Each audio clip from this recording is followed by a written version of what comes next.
welcome back to my channel. Take a nap on my sofa, baby. Put our feet up, it feels so good. Watch some TV, maybe. I'm just cleaning up everything, honestly. I just want to get rid of a lot of shit. I have so much clutter, a lot of chaos. The first thing on my list is to make cuttings on these pachipatums. I honestly just want to make them a little shorter, so I'm just basically removing the root system. So right now I am checking for mealybugs. Mealybugs are actually the white ones that usually like to grow from the bottom up. So sometimes you don't really see them because they're at the bottom of the leaves of the succulents, and it looks like there are none on this container. So I'm gonna go ahead and rinse it off. I don't want to use this container for my pachipatums anymore, so I'm gonna go ahead and use it for some other succulent cuttings. And of course, I usually rinse my pots really good to make sure that there are no bacteria that can infect the future succulent that will be in that container.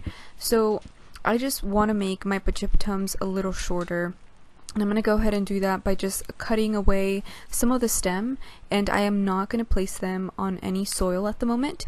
I'm going to let them dry off for just a little bit. I think I'm going to let them dry for about 3 to 4 days and see what they look like after that. The next thing on my list is to make a cutting on this Aeonium kiwi. I'm going to remove the whole little tree, and I don't want to use this pot ever again in my collection. So I'm going to remove all of the dirt, rinse it off really well, and then just put it aside for something else if something pops up. But I do not want to use it for any of my succulents or any of my future succulents as well.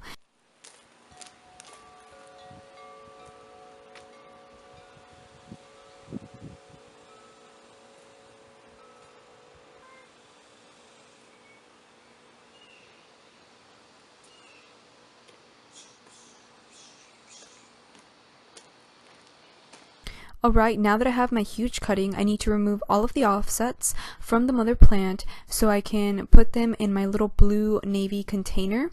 So as you can see here, I feel like this succulent is suffering from underwatering, and I know that because there are brown spots all over this plant and the leaves fall off really easily.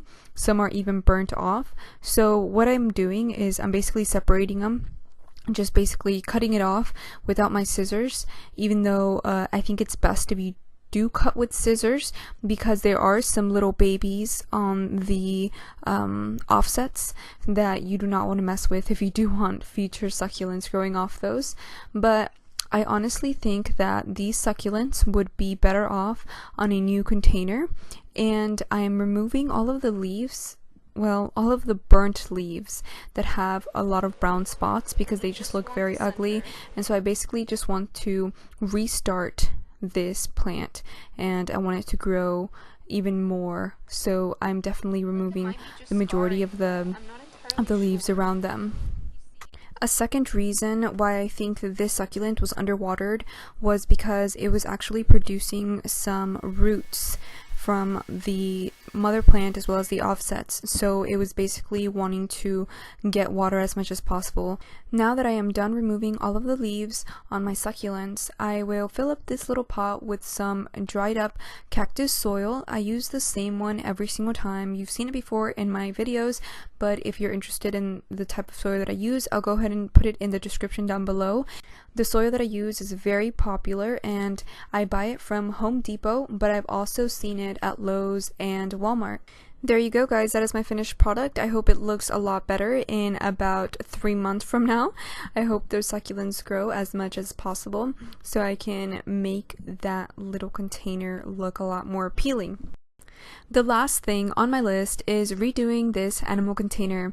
Animal containers are my ultimate favorite, and the best thing about them is that I was able to spray paint them myself, and I actually went for like a vintage type of look. So after I spray painted them, I got some sandpaper and I removed some of the paint in different areas around the animal container, and it made it look somewhat vintagey and aged.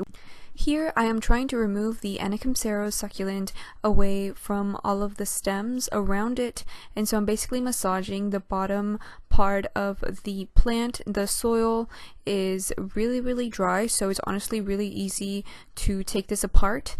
And I guess the hardest part is actually just removing the stem root systems away from the Anacampsero succulent, because they honestly just like to compete for the soil and all of the water and nutrients, so they're very competitive down in the soil. This is what my animal container is going to look like at the end for the most part, except for I am going to add a little bit more soil so the roots can grow a little bit more and it can sustain itself within this little small animal pot.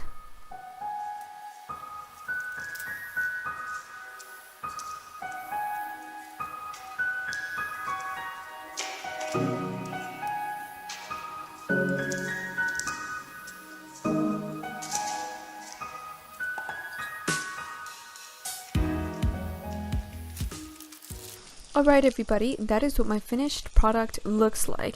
I really love this simple little succulent arrangement. I think the pot does so much for this look, and I honestly just want to make it nice and clean, make sure that there's no soil outside of the pot, and then I'm going to water this succulent because I haven't watered it for about 2 weeks because it has been somewhat humid here for the last month or so, because we have been receiving some rain, but then again, Texas is always really humid.